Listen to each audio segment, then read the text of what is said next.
Intelligence learning. Students, internal reconstruction के problem आपने तो देखे ही है। बहुत सारे स्टूडेंट्स ने ऐप डाउनलोड किया है और आगे के प्रॉब्लम आपको ऐप पे मिल रहे हैं। ठीक है, जस्ट 50 रुपीज़ में हमने वो लेक्चर्स लाए हैं, रिकॉर्डेड लेक्चर्स आपके लिए लेके आए हैं। अभी इस वीडियो में हम उसका बैलेंस शीट कैसे प्रिपेयर होता है, मतलब बैलेंस शीट का सीक्वेंस क्या होना चाहिए, कौन से एसेट्स कहाँ पे आनी चाहिए, किसे हम करंट लायबिलिटीज़ कहते हैं, किसे हम नॉन करंट लायबिलिटीज़ कहते हैं, वो हमें यहाँ पे देखना है।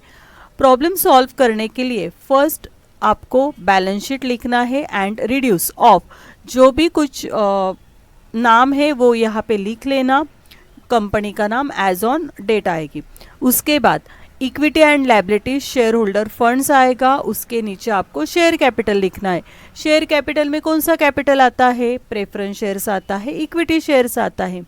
नेक्स्ट रिजर्व एंड सरप्लस, तो रिजर्व एंड सरप्लस में क्या आना चाहिए, कैपिटल रिजर्व। यहाँ पे हम कैपिटल रिडक्शन का अकाउंट क्लोज करते हैं, वहाँ से जो डिफरेंस आता है उसे हम क्या बोलते हैं, कैपिटल रिजर्व बैलेंसिंग फिगर को।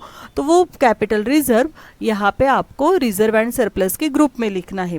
अगर प्रॉब्लम में प्रॉफिट प्रायोर टू इनकॉर्पोरेशन दिया है तो देखो यहाँ पे आपको क्या करना है, उन्होंने क्या होता है कि वहाँ पे बोलते कि balance transfer to profit prior to incorporation. तो इस केस में हम क्या करेंगे, कैपिटल रिडक्शन से जो भी कुछ बैलेंस आएगा वो हमें प्रॉफिट प्रायोर टू इनकॉर्पोरेशन को ट्रांसफर करना है।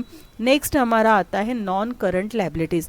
तो नॉन करंट लायबिलिटीज़ में कौन सी लायबिलिटीज़ आती है, डिबेंचर्स एंड मॉर्गेज डिबेंचर, बस ये दो आपके नॉन करंट लायबिलिटीज़ हो गई।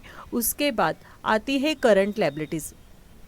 करंट लायबिलिटीज़ में क्या क्या कौन सी लायबिलिटीज़ आती है, सन्ड्री क्रेडिटर्स होता है, बैंक ओवरड्राफ्ट होता है, trade creditors, secured and unsecured हो सकता है, इनकम टैक्स लायबिलिटीज़ है, provision for taxation, bills payable, ये सब आपकी हो गई करंट लायबिलिटीज़। ओके, तो यहाँ पे आपकी लायबिलिटीज़ कंप्लीट हो गई। अभी एसेट में दो ग्रुप होते हैं, तो एसेट में आपको non current asset and current asset ये दो ग्रुप मिलेंगे।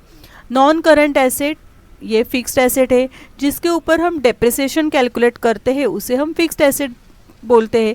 तो यहाँ पे लीज होल्ड प्रीमाइसेस करके है, प्लांट एंड मशीनरी है, पेटेंट्स है, land and building, furniture and pictures, long term investment, fixed asset, lease hold property, ये आपकी हो गई नॉन करंट एसेट। अभी नॉन करंट एसेट मतलब क्या, लॉन्ग टर्म के लिए जो एसेट्स होते हैं। अभी करंट एसेट जिस एसेट में चेंज होता है या शॉर्ट टर्म पीरियड के होती है तो वो करंट एसेट, जैसे कि स्टॉक में चेंज होता है।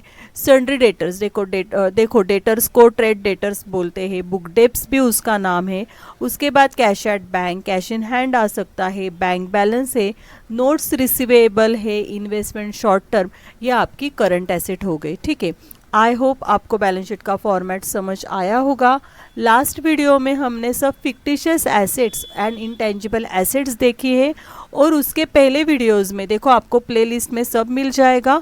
तो उसके पहले वीडियो में हमने इंटरनल रिकंस्ट्रक्शन के सॉल्व एग्जाम्पल देखे हैं और उसके जो बाकी के एग्जाम्पल है, इलस्ट्रेशन है, वो आपको कहाँ पे मिलेंगे, तो उसका सॉल्यूशन आपको प्ले स्टोर पे जाना है, वहाँ पे से इंटेलिजेंस लर्निंग का ऐप डाउनलोड करना है, वहाँ पे आपको बाकी के इलस्ट्रेशन देखने मिल जाएंगे। वहाँ पे आपको क्वेश्चन पेपर भी मिलेंगे, एमसीक्यू मिलेंगे एंड शॉर्ट नोट्स मिलेंगे। ओके, आई होप आपको ये वीडियोस यूज़फुल हो रहे हैं। आपके फ्रेंड्स के साथ शेयर कीजिए, लाइक कीजिए, चैनल को सब्सक्राइब कीजिए।